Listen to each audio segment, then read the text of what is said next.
Coming up on Mountain News at 5:30, Vice President Kamala Harris hits the road to rally, her first as the likely Democratic presidential nominee. Plus, one person is dead and another arrested following a stabbing at a church in Knoxville, Tennessee. And live pinpoint Doppler radar is showing rain pushing through eastern Kentucky. We'll talk about that in a few minutes. Dedicated to southern and eastern Kentucky, this is WYMT Mountain News at 5:30. Good evening, I'm Steve Hensley. Vice President Kamala Harris is hitting the campaign trail for the first time at the top of the ticket, while President Biden is now back at the White House for the first time since his recent battle with COVID. CBS's Skyler Henry has the latest. An enthusiastic Wisconsin crowd welcomed Vice President Kamala Harris for her first campaign rally as the likely Democratic nominee. I pledge to you I will spend the coming weeks continuing to unite our party so that we are ready to win in November. Harris spoke with voters in Milwaukee, the site of last week's Republican National Convention, and made the case why they should choose her over former President Donald Trump. In this campaign, I promise you, I will proudly put my record against his any day of the week. President Biden said he made the decision to step aside because it was the right thing to do. He says he'll explain more when he addresses the nation Wednesday night. Mr. President, what will your message be tomorrow night? Biden returned to the White House Tuesday afternoon for the first time since his COVID infection last week. Democrats at what has become Harris's largest campaign event to date are reflecting on the change.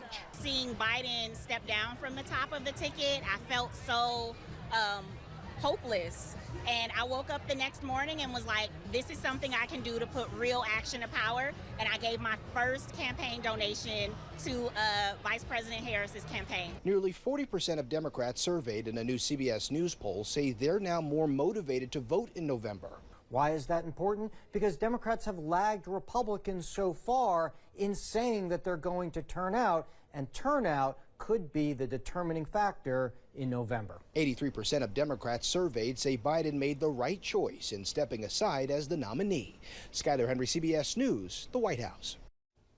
Harris still, of course, needs to choose a running mate. Governor Andy Beshear has been tabbed as one of several potential candidates that could be chosen for Harris's vice presidential nominee.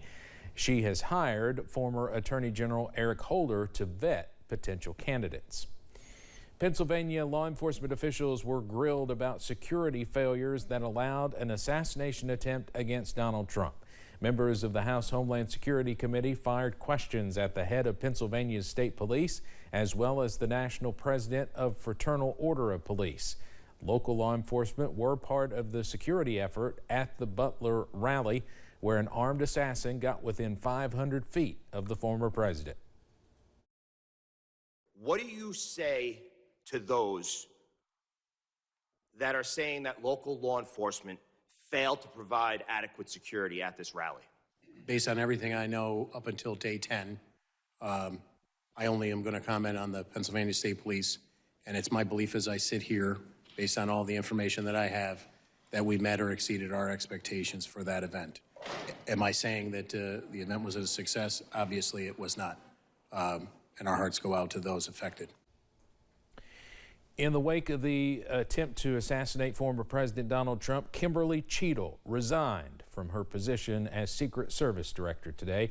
In an email sent to staff, she says she takes full responsibility for the lapse in security, but says it was a difficult decision to step down. Cheadle had served as the director of the Secret Service for nearly 2 years. Congressman Jamie Raskin says Cheadle lost the confidence of Congress at a crucial time. The director has lost the confidence of Congress at a very urgent and tender moment in the history of the country. In a statement, President Biden welcomed the formation of a task force, saying he looks forward to seeing the conclusions of the independent review into the attempted assassination. A new trial date is now set for Steve Bannon's fraud trial. Today, a judge in New York ordered the trial to begin December 9th. The longtime ally of former President Donald Trump is accused of defrauding donors in an online fundraising campaign to build a wall along the U.S. southern border. Bannon has pleaded not guilty to the fraud charges. The 70-year-old is currently serving a 4-month prison sentence for failing to comply with a congressional subpoena. Rudy Giuliani's tab for his trip to the Republican National Convention last week was picked up by Mike Lindell. That announcement was made by a Giuliani lawyer in a bankruptcy court that's taking a close look at the former mayor's financial situation. Giuliani was spotted in the first-class section of a Milwaukee-bound flight ahead of the RNC, and his attorney wanted to clear a rumor that Giuliani paid for it himself. The Inspector General says the DOJ lacks a comprehensive strategy for how social media companies should deal with foreign influence in U.S. elections. That's the conclusion of the Justice Department's Inspector General in a report released today. The report examines a mission U.S.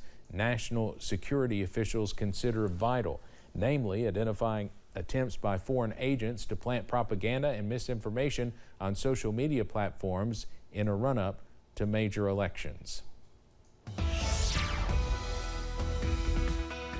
All right, this just came into the First Alert Weather Center about 2 minutes ago. Let's go ahead and hit the maps, shall we? We do have a flood advisory in effect until 8:45. This is for Whitley and McCreary County. Again, Whitley and McCreary County. You are under a flood advisory. The area is shaded in green there. This goes into effect until 8:45. Here's the latest with live pinpoint Doppler radar. You can see that line of showers and thunderstorms pushing through eastern Kentucky at this time. We take a look at the past several hours, and you're noticing just within the past hour, it really started to get its act together. So this is something we'll be keeping an eye on as we go into the next several hours. And right now you can see where we've had the rain: 73 Williamsburg, 76 in London, 79 Middlesboro, as well as Somerset, 83 in Irvine, 77 is the current temperature in Hazard. Next 12 hours keeps temperatures in the upper 70s by 8 p.m. By the time you join us at 11, we'll hover right around 75. 6 a.m. we'll see temperatures around 71 degrees. But again, a quick recap, this just into the Weather Center. We do have that flood advisory in effect. This is for McCreary and Whitley County until 8:45. Steve. All right, Eric, thank you. In Knoxville, Tennessee, one person is dead and another in custody following a stabbing at a church.